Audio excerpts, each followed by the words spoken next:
There's arguably no more powerful force in Hollywood than nostalgia. The film industry has proven time and time again that audiences love those sepia-tinted memories of the past, especially in the case of movies we fell in love with growing up. And while the history of cinema is littered with countless examples of films that failed to tap the nostalgia vein properly and just let themselves bleed out with bland premises, recent years have proven that smart filmmakers know exactly what 80s goldmine to go digging in to get us in cinemas. Though not every movie on this list is great, they all nevertheless did a fantastic job of leaning back on their franchise's successes and exploiting them to get that cash cow thoroughly milked. And in most cases, a bag full of critical acclaim as well.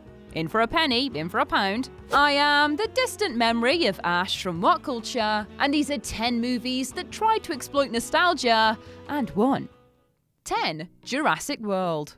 2015 was most certainly the year of the nostalgia-baiting sequel, and few films have resurrected a dead, diseased franchise as successfully as Jurassic World. Though on the surface, the fourth Jurassic Park movie appears to be a slick retooling of the series' formula, it is for all intents and purposes another case of a soft reboot. Jurassic World introduces audiences to a new host of characters whilst relentlessly dining out on the series' most iconic imagery, almost all of which is ripped wholesale from Steven Spielberg's original. The only good one, if we're being honest here. Though the film invokes musical cues and set pieces right out of the first Jurassic Park, including the arrival of a certain T-Rex to help save the day, it rather cheekily tries to lampshade its own laziness by passing meta-commentary on the insatiable hunger of audiences. All while one of the park's employees is effectively a Jurassic Park fanboy.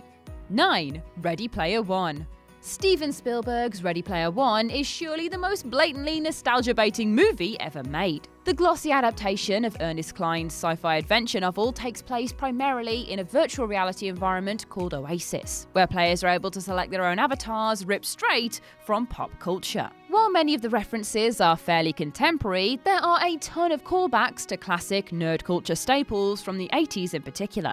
The most aggressively nostalgic of these cameos include Back to the Future's DeLorean, Jurassic Park's T-Rex, who obviously gets about a bit, and the Iron Giant. While there's also an entire brilliant sequence devoted to homaging Stanley Kubrick's The Shining. Ready Player One's treatment of nostalgia is more tolerable than most, if only because it's such an inherent part of both the movie and the source material. And of course, Spielberg passes some sly comments on the tendency for overzealous fans to lose themselves in these worlds whilst neglecting the real one, ensuring the film is more than just a hollow, if visually stunning, exercise in exploitation. 8. Creed 2.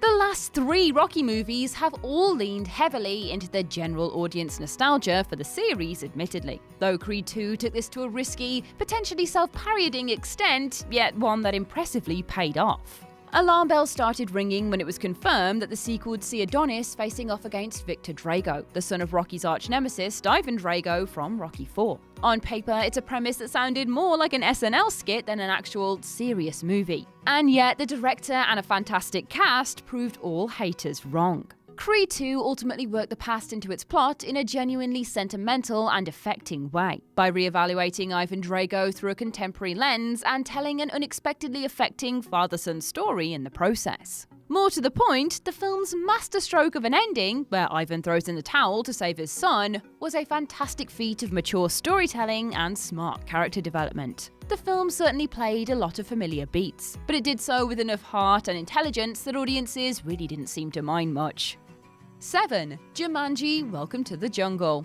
The world collectively groaned when a sequel to 1995's classic adventure film Jumanji was announced, because knowing Hollywood's tendency to cynically shock movie franchises back to life without any clever or inspired reason to do so, why would Jumanji be any different? A pleasant surprise it was then, when it turned out to be a genuinely affectionate and charming reinvention of the original film's formula. By passing comment on how the very nature of games have changed over the 2 decades, it's all about video games now of course, get good scrubs, Jumanji managed to serve up wacky set pieces consistent with the tone of the original, but in a way that felt incredibly current. More to the point, the nostalgia was actually sensibly restrained, with the film dishing up a touching tribute to Robin Williams' original protagonist Alan Parrish by revealing a jungle house he built during his time in the game, but not going mad with too much else. Best of all, the upcoming sequel, Jumanji: The Next Level, looks like it's going to keep up this bonker revival in excellent fashion.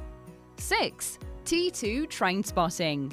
Though Trainspotting 2 is packed with tongue-in-cheek callbacks to the 1996 original, the film is more a critique of rose-tinted nostalgia than a box-ticking laundry list of references. This is realised through the film's character development, where the central quartet are generally shown to have done little to move on with their lives and are more or less the same assholes they were 2 decades prior. At one point, Simon even tellingly comments, "Nostalgia. That's why you're here. You're a tourist in your own youth." And that's the film's real genius. It's still ludicrously entertaining to be reunited with these rascals once again, and some may even find their unchanging lives weirdly comforting, yet, like the original, it is absolutely framed as a cautionary tale. Don't do drugs, kids. Be cool. Stay in school. 5. The Lion King. Though Jon Favreau's live-action remake of The Lion King received mixed reviews from critics, its popularity among general audiences absolutely cannot be discounted. The film grossed an astonishing $1.656 billion, making it by far the most successful of Disney's live-action remakes of its classic animated movies. The original 1994 animated film is, of course, a near universally beloved masterpiece, and the marketing for the remake did a superb job of exploiting our collective nostalgia for it. One of the film's prominent trailers even focused in on Mufasa telling Simba, "Remember," as if to subconsciously urge the audience to do the very same. And while many nevertheless found the film's ultra-realistic VFX ultimately quite off-putting, casual audiences less concerned with the particulars of CGI clearly weren't bothered at all. As a more or less shot-for-shot remake of the original film, it got right to the heart of our nostalgia with an almost surgical precision. 4. Halloween. Last year's sequel to the original 1978 Halloween took advantage of a very specific type of fan nostalgia, for a time when the slasher film franchise wasn't completely terrible. And it did so through ignoring everything that came after the first movie in a genius play of selective memory loss. By clearing the table of all the tawdry sequels and the Rob Zombie reboots, and duly resurrecting protagonist Laurie Strode in the process, Halloween 2018 totally reinvigorated the franchise. A middle-aged Laurie was reinvented as a Sarah Connor-like survivalist, where the film did a fantastic job of working visual and oral references to the 78 film into a timely commentary about the psychological scars which come with surviving massive trauma. Quite ingeniously, the new movie walked a fine line of reminding long-suffering Halloween fans why they love the series in the first place, while still functioning perfectly well as a standalone film for younger viewers. It's far from a perfect movie, but it strikes an excellent balance of fan service and fresh ideas. 3. Toy Story 4.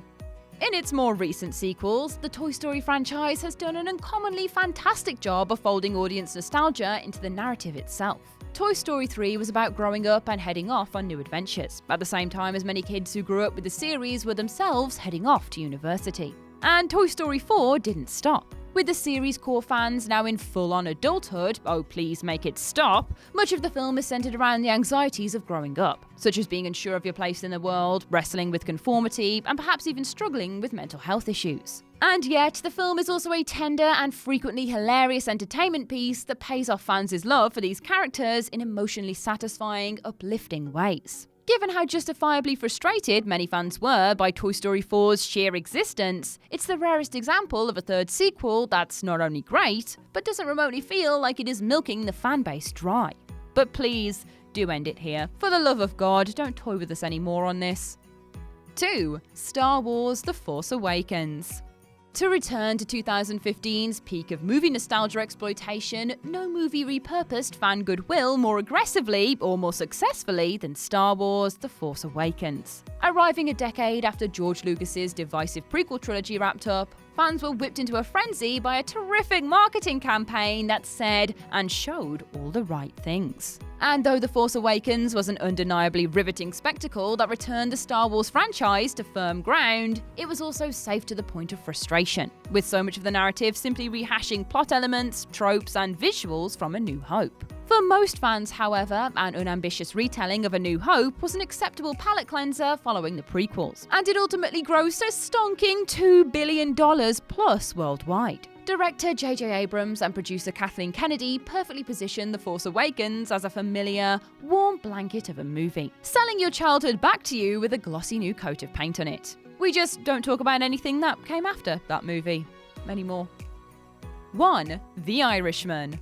Martin Scorsese's masterful film, The Irishman, landed on Netflix, and it near impossibly managed to live up to the years of hype laid before it. While it's easy to assume from the movie's marketing that Scorsese has effectively conceived it as a modern Goodfellas victory lap, The Irishman is much more than that. The glossy veneer of Goodfellas' slick camera work and nifty music is swapped out for a far more restrained, solemn style and tone. But even so, The Irishman undeniably takes full advantage of our fondness for the careers of Martin Scorsese, Robert De Niro, Joe Pesci, and Al Pacino, especially during the film's soul-shattering third act, which serves as one of cinema's all-time great meditations on aging and mortality. Though its resonance with audiences won't be registered by box office receipts, between its near-universal critical acclaim and strong Oscar buzz, it is clear that the film has successfully leveraged nostalgia for a bygone era to ludicrously entertaining and unexpectedly devastating ends. That is, if you can sit through its 3 hours of getting there, at least.